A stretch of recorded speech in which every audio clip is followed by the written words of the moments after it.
All right. Well, welcome to the podcast, Matt and Heather Osterkoff. Did I say that right? Yep. Okay. I just practiced it, so I better get it right. So you're owners of, there's a lodge that you have in Seward, and then also Seward Saunas. So That is that sounds pretty wild. But before we even get there, there's some debate about where the happiest place on earth is, and you're in Disney World right now. Oh Some man, yeah. some people would say that Alaska is the happiest place on earth. So Well, what's your vote? we're getting inspiration from other very high end places to bring that back to Alaska to make Alaska even better. Nice. It all depends on what you're looking for. Happiest place as far as outdoor adventure. Like you chance can't beat Alaska, but it is nice to have kind of a I don't know if corporate's the right word, but a manufactured sort of environment that's made to make you feel good. So there's nothing wrong with going to Disneyland once in a while. Yeah, seeing how people or workers with hospitality and the way they treat guests, and there's a lot to glean from other corporations and how they train their employees and everything. And everything we can learn, even on a vacation, we try to bring back to make our guests experience the happiest place on their vacation. yeah, Yeah. we want to come back. Yeah, exactly. So there's an idea, and I have friends whose families own lodges. I grew up in Southeast Alaska in Klawock on Prince of Wales Island, and there's the romantic notion about lodge ownership, to where you just get to hang out and you get to meet interesting people and shake hands with people before dinner, and just it's a wonderful, fun experience. But as lodge owners, is it all that it's cracked up to be? Are there pros and cons? And you're still in the business, so it must be worth sticking with. So, what are some of the best things about owning a lodge? I think in our experience, the number one factor that brings in positive interactions with guests is being on the property full time. And I know there's horror stories with when the workers or the owners aren't present and things go kind of haywire. But we just kind of created an experience where our guests come into our family.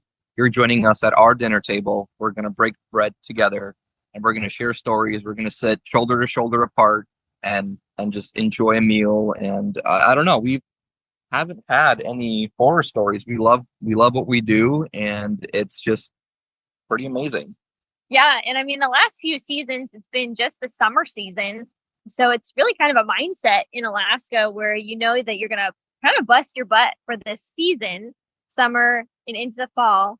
And then there's kind of a break. And so for me personally, I love that we're kind of changing things up. You know, you have a season with fishing and adventures and hiking and things like that. And then in the wintertime, the pace slows and is a little different. Now you're starting to look at your winter activities. And we are super excited. We are trying to develop the winter tourism in our little town of Seward. So the goal is to continue that tourism and hosting throughout the winter. But again, you are getting a way different change of pace and different activities. So, and we're all really people. We enjoy getting to meet folks from all over. We love visiting. We like hearing their stories. So far, we feel like we're on a fantastic trajectory and are really enjoying it. And the lifestyle that we're creating, we just had our first son and we're excited to pull him into all of this. And for us, it's a great fit. So, well, you can ask us in 20 years how it is. But right now we are very content, loving it, and excited to grow and expand. Mm-hmm. So, what type of experience would someone get when they go to that lodge? Some lodges are fishing exclusive, some are more of a hunting, but it seems like you have kind of experience fishing, maybe multifaceted offerings there. Can you talk a little bit about why someone might want to book with there? Yeah, we have worked, my brother and I, we also own a construction company. So that has really allowed us to do remote construction in Alaska. So we've spent a lot of winters actually working off of Kodiak on Raspberry Island and on Fognak and on Kodiak Island itself, renovating hunting and fishing lodges. And that has really opened a different demographic of folks that come up to do either duck hunting or elk hunting, brown bear hunting, black-tailed deer. And then we get into the fishing and Seward, and we love the outdoors, my brother and I and Heather, and we do a lot of those things ourselves. And it's like, why not create an environment where we can incorporate the fishing crowd demographic, and then incorporate the hunting people that want to do the experience-based economy with the kayaking and hiking and everything else. And I don't know, we just, I think what brings people to our table is the camaraderie of the folks come through our doors, and then Heather's cooking. So I think one thing that sets us apart from other lodges in the area is the home cooked meals that Heather does.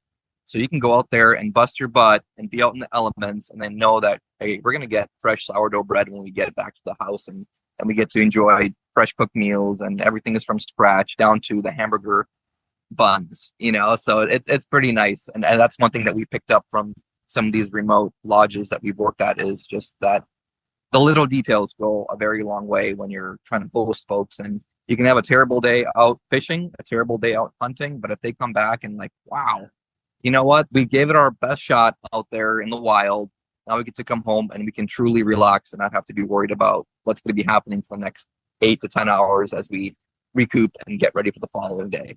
Yeah, the food piece is so huge. Like if it just seems like it's a bare bones sort of experience, and that is totally fine for some people. They want as little as possible. They want it as cheap as possible. But if it's a premium type lodge and the food's not good, then it just doesn't really earn that title of premium. I think looping back though to your question of what can people expect, we do offer the snagging season. So that's in the beginning of June. Folks coming to stay with us are coming specifically to catch those salmon, the sockeye salmon. And then moving into the middle of the summer, our lodge is open for B&B guests. So those guests are coming primarily, they just want a place to stay. They've planned their whole trip and they are excited to just kind of be to themselves. We love to be as involved as in their trip as they want us to, but we're also happy just to be stepping back, greet them and let them, do what they've planned. And then we've hosted church groups. So it's a fantastic place for larger groups to come that have something specific planned, an activity, or, for example, with a church group, they want to do some teaching time. So it's definitely very diverse in what we can offer, but across the board, we want to make sure that folks feel like they're family. We want them to know that they're wanted and they're welcome. And the goal is to want them to come back, Mm-hmm. Yeah, I had some friends come up from California. After college, I've been in California for a little bit, so I met some friends there. And there's a terminal run of cohos on Prince of Wales Island, so we'd go up there and we'd go snagging in the salt water. And you can snag as long as you're below the river mouth. And they just thought that it was the craziest thing. They kept asking, "Are you sure this is legal?" Like we're able to just lay into the side of the fish with these huge hooks, and they loved it. They absolutely loved the. Maybe the brutality of it, whatever it is, but just the opportunity that you don't have to wait for the fish to bite. It's fun to go out there and you're definitely meat harvesting. And sockeye is such a quality fish. Like that's a big draw. And it's given these areas, it wouldn't be allowed if the fishing game thought that it was going to ruin the populations. In some areas, it's a hatchery return fish, so it's a terminal run.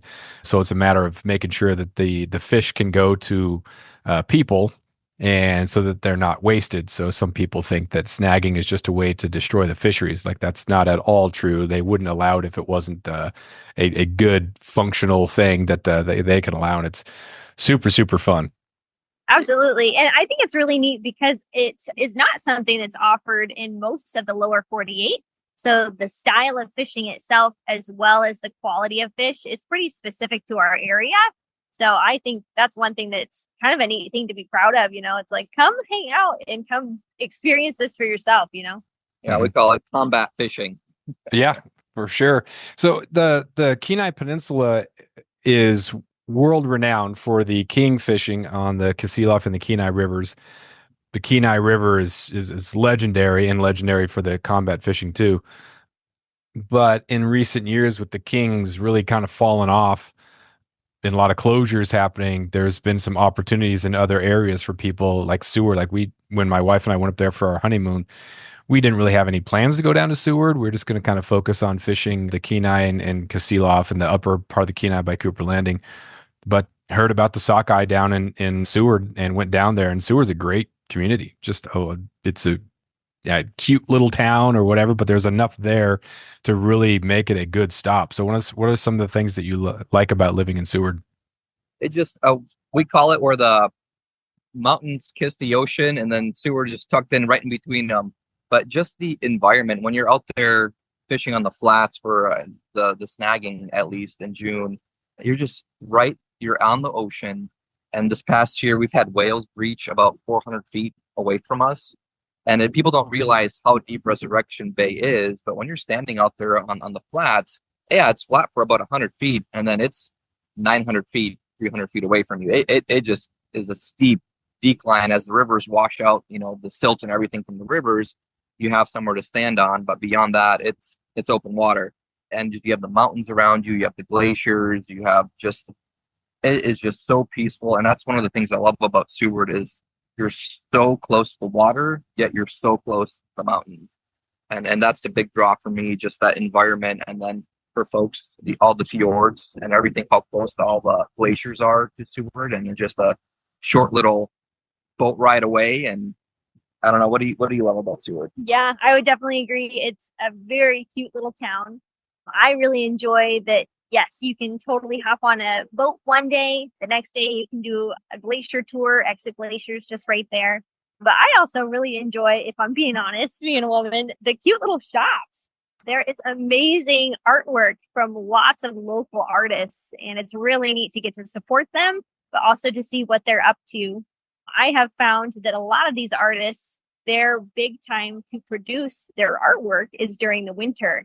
So they work really hard all winter on all of these pieces, and then it gets, put out on display for sale in these little shops. And that's kind of a neat thing. Again, with the culture of Alaska, that's what they do in their time when things are quiet. And so that's one thing that's a neat draw. Also, our cute little restaurants, Zudi's Cafe would be one, La Barna Petite would be another, just of these small mom and pop little restaurants that are run by super sweet folks.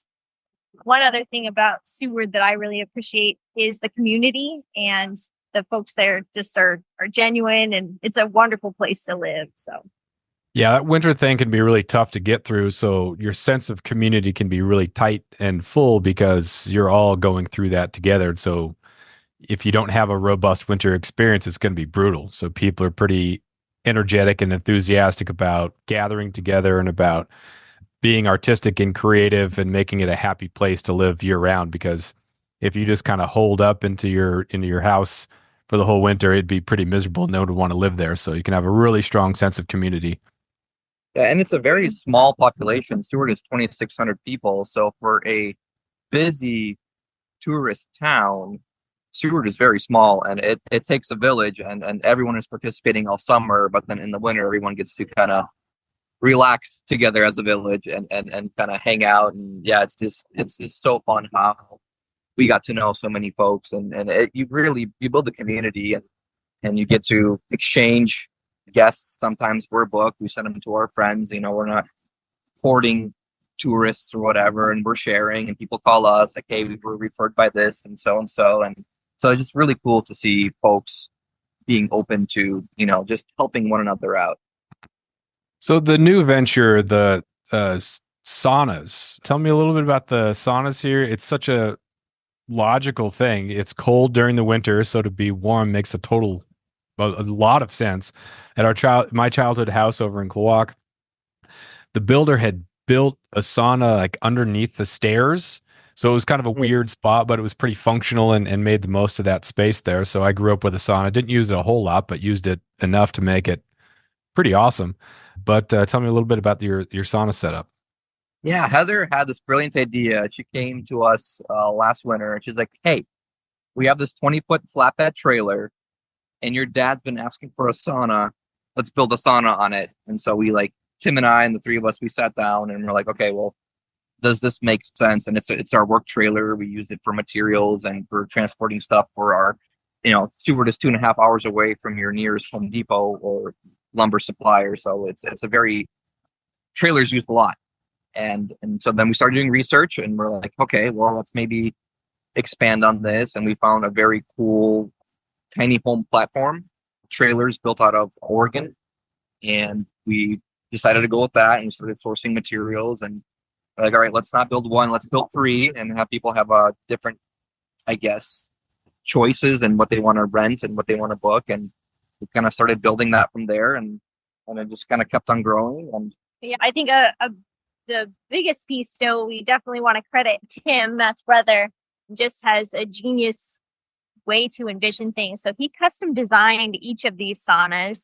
And it's fun because as a team, we can make this thing happen. He definitely designed, thought up, and we dreamed it all together.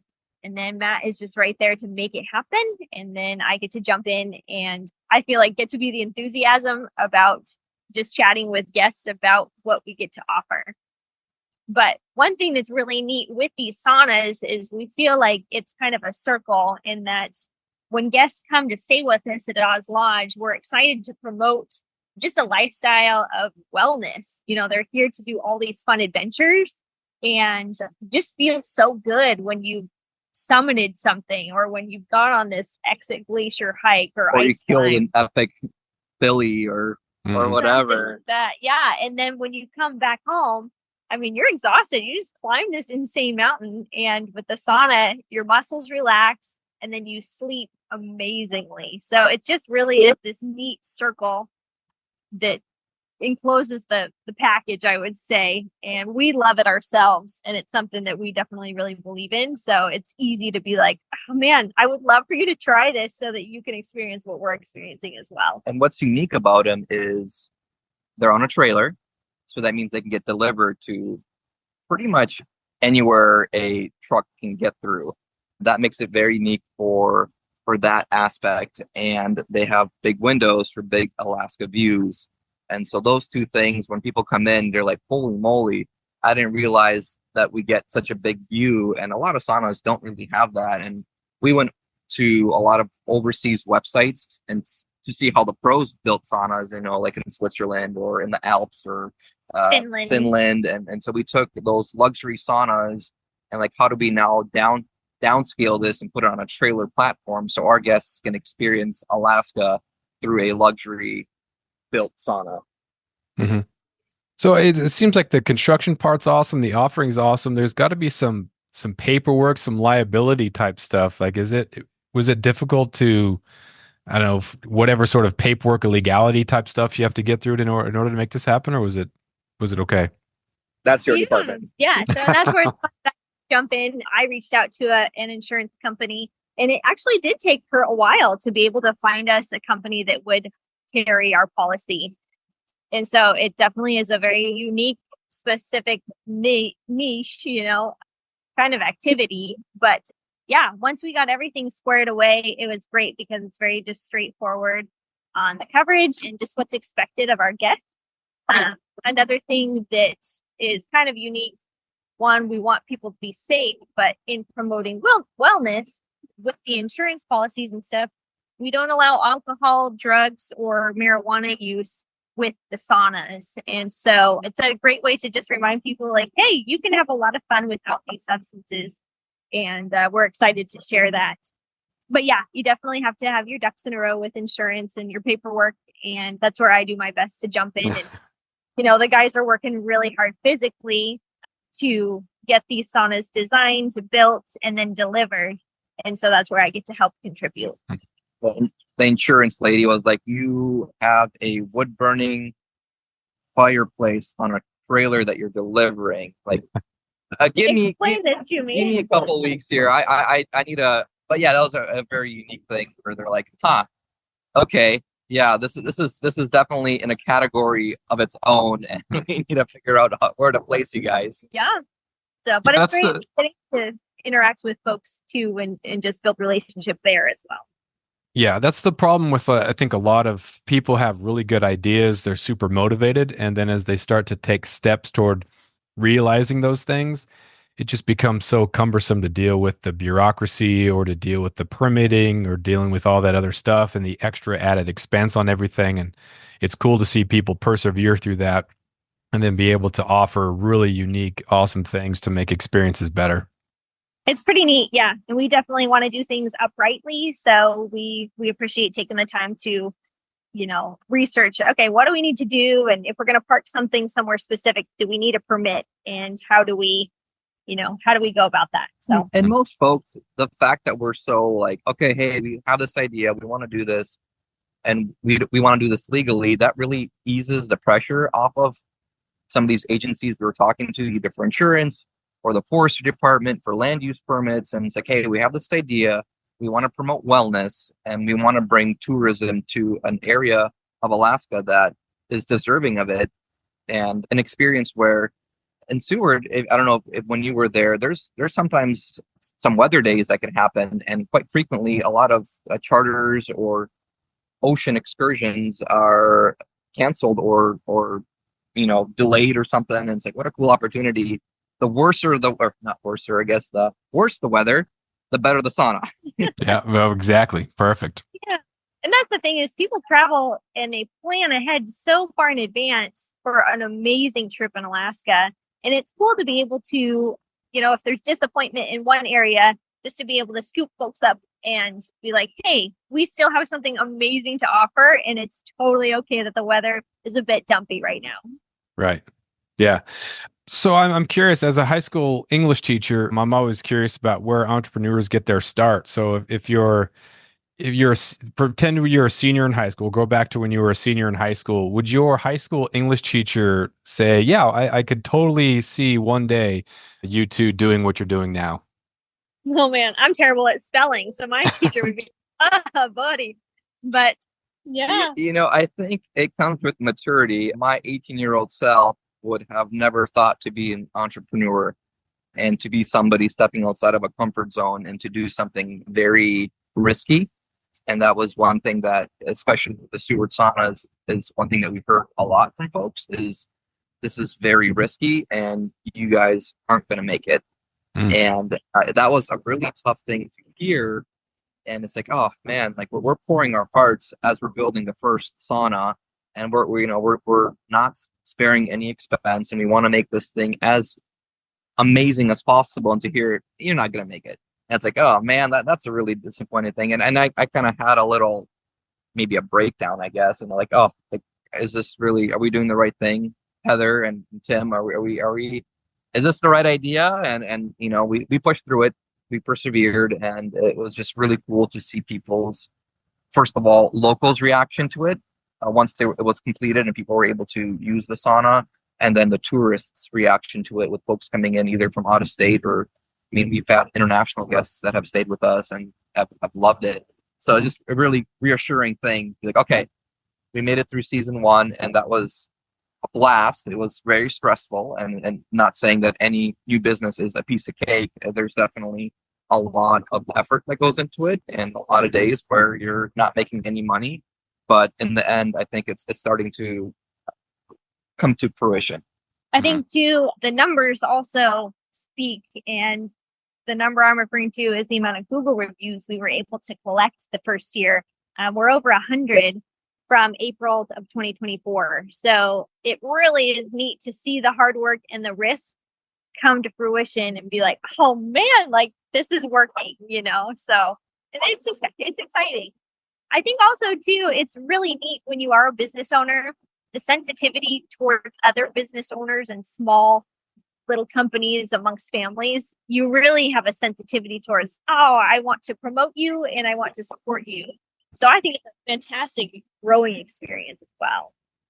Do you have any business background? Go to school for business? Because even I have some former students who went for business and then got got an AA in business and marketing, and it's already almost obsolete because things are changing so fast. If you don't have a grip on, like you said, Google reviews or Yelp or whatever it is that will help your business, a lot of that stuff the colleges aren't even, like, they're still trying to catch up. So you have to learn so much more, like, on the fly. So what's your business background, or is this just all grit and entrepreneurship?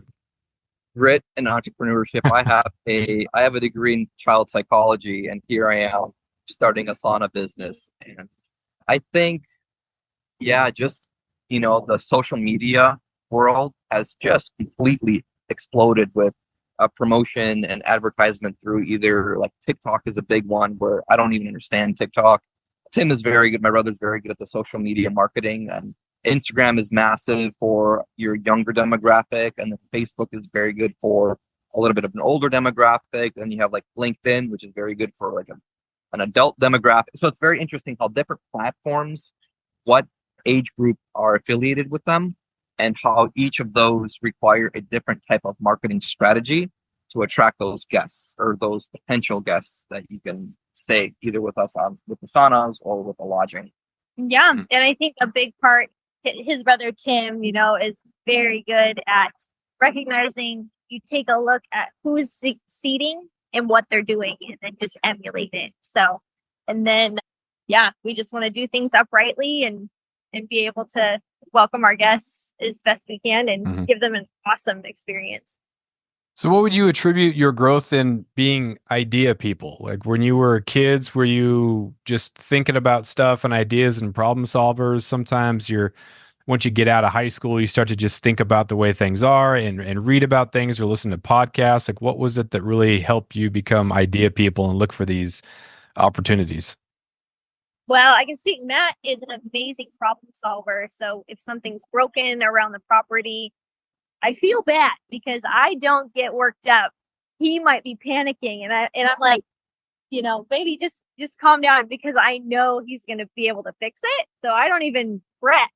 But I was a dreamer as a kid, and that's one of the biggest gifts I think my mom gave to me was the ability to dream freely and she would support it. So I'd come up with something crazy, an idea, and she'd be like, well, how are we going to get you there?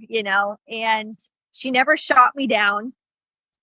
And I think that that's such a gift because half of those dreams I pursued.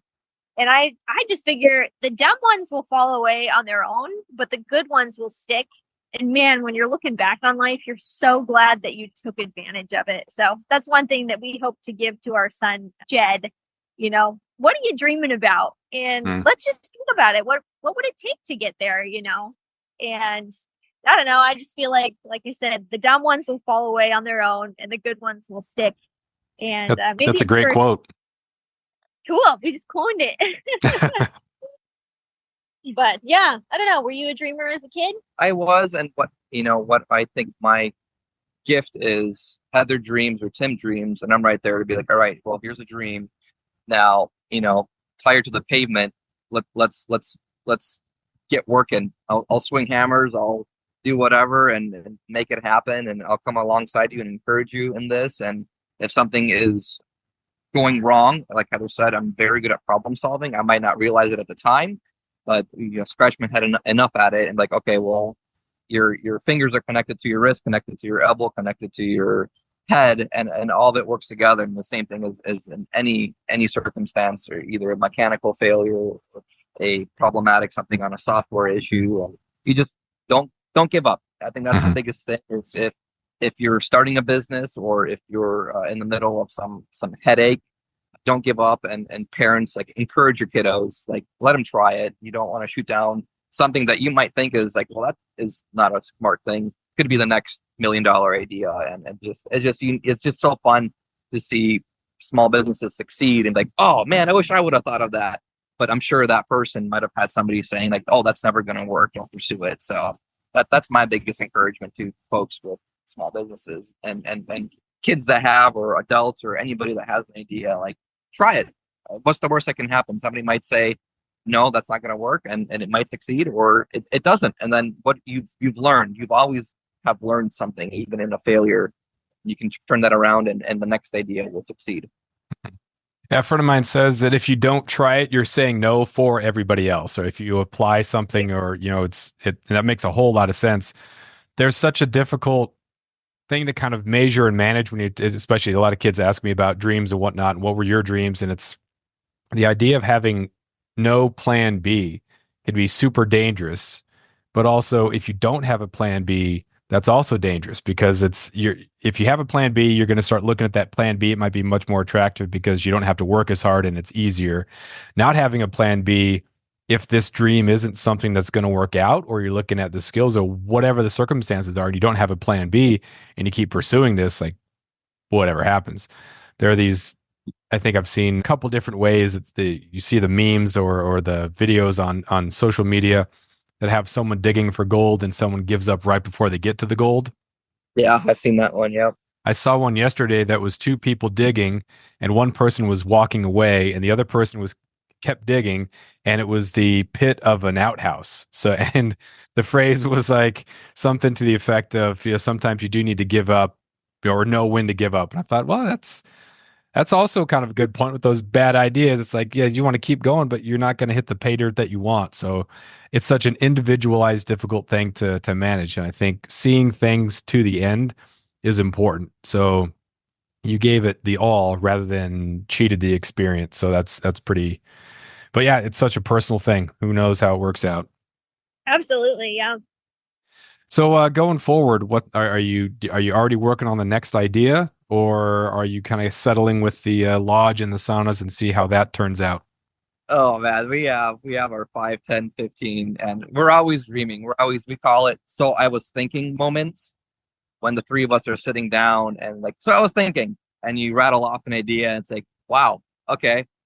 We have a lot on our plate right now, but let's maybe put that on the simmer and see how that develops. And we already have ideas for a fourth sauna. And as we keep on developing, one of the things that I want to pursue once we kind of get a little bit more established is getting my captain's license and doing some boat excursions in Seward. Or one of the things is maybe opening up something in Hawaii. That's something that Heather and I have been talking about, where she really loves the warmth and we enjoy family time. And Tim really loves the winter and the winter sports, I think, a little bit more than we do. And like, well, if you run the lodge in the winter, we can go run a little branch in Hawaii and do stuff there. And Tim really also wants to pursue to get his aviation and get his flight license and to be a pilot and to tackle tourist stuff in the air and do glacier landings and all that kind of sort of fun stuff. So as we continue to grow, we do have some fun things that we want to tackle, kind of maybe more selfishly that we want to do, but then also incorporate that into a way to continue to grow our lodge and our little business and our little retirement plan.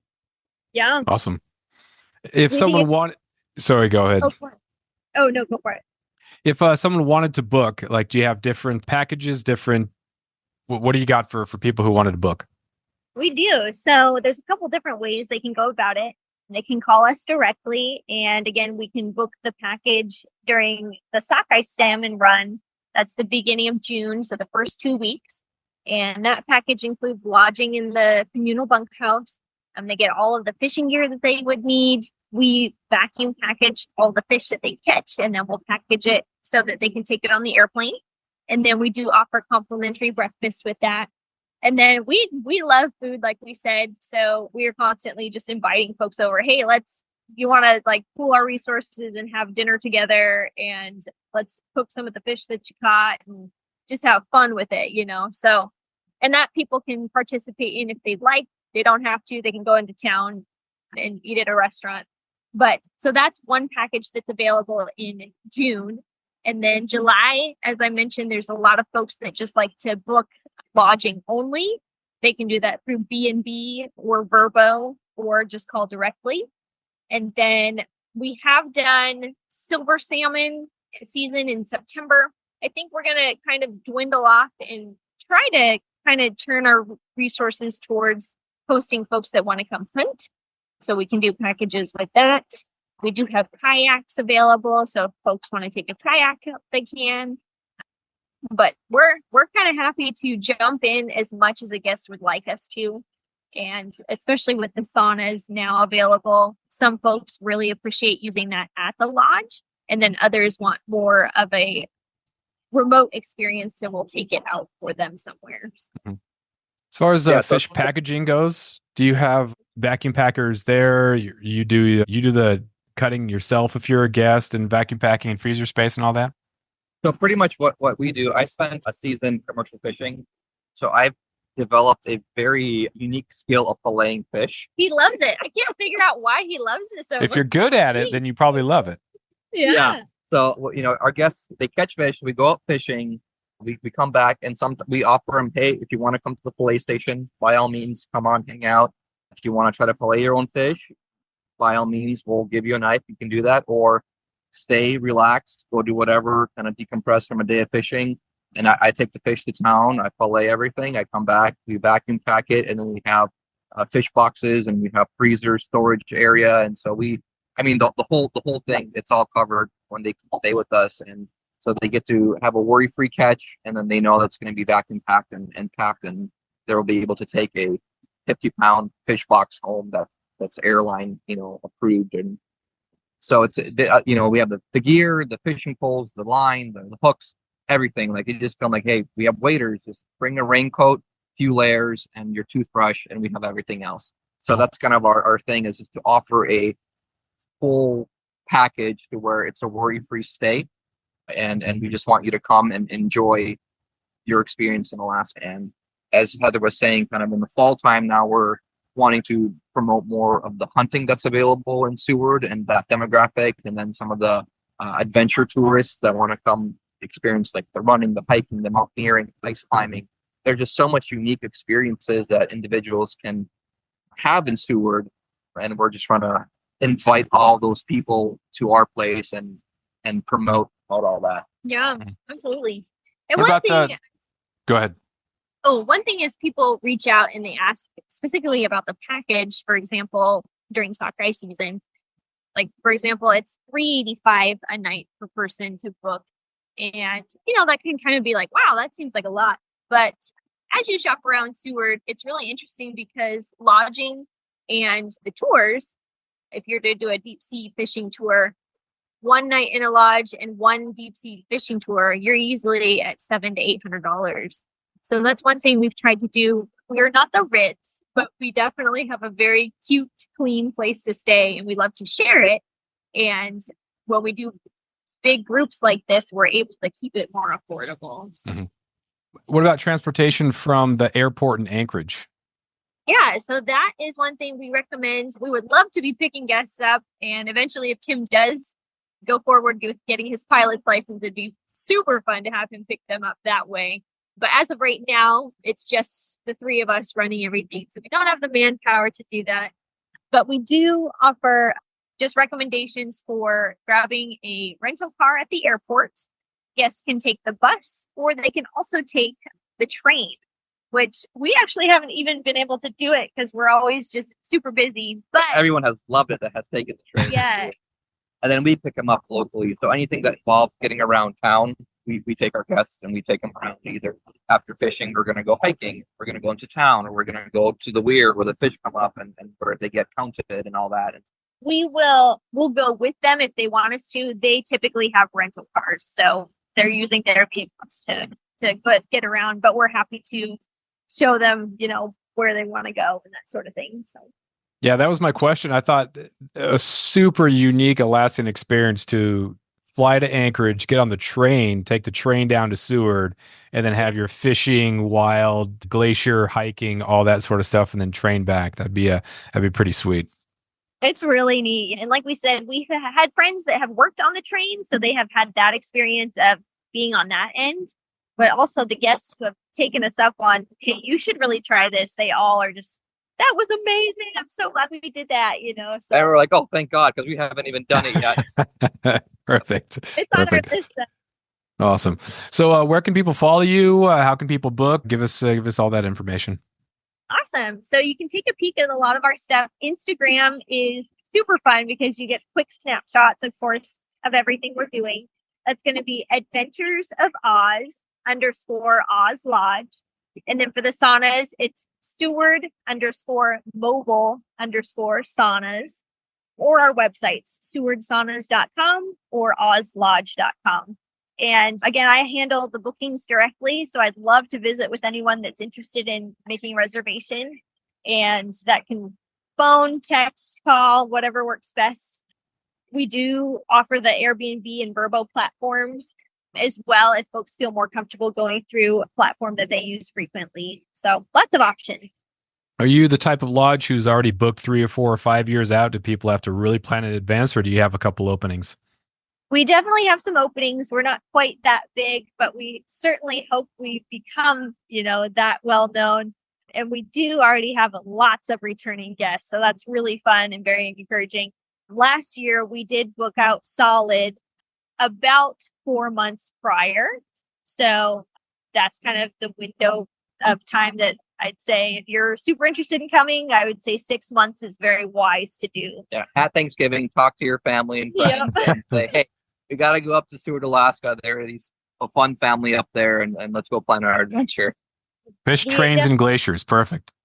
Yeah. Yes. The lodge that we've patterned ourselves after that the guys have worked on, they are the type that are booked out a couple years in advance. So we're hoping if we continue to implement some of the things that they have done, that we'll be right there as soon as we get a little bit well done. Awesome. Well, thanks again for being on here. Really appreciate it. Any closing thoughts? We just really appreciate you inviting us to do that. And if you're in Seward, please reach out to us. We'd love to treat your family to a sauna. And if you need somewhere to stay, just let us know. And I'd say be nice to folks you meet out in the wild or anywhere, because you don't know what opportunities might come of it. Yeah. That's absolutely for sure. No, thanks again. Awesome. Nice to meet you. You too.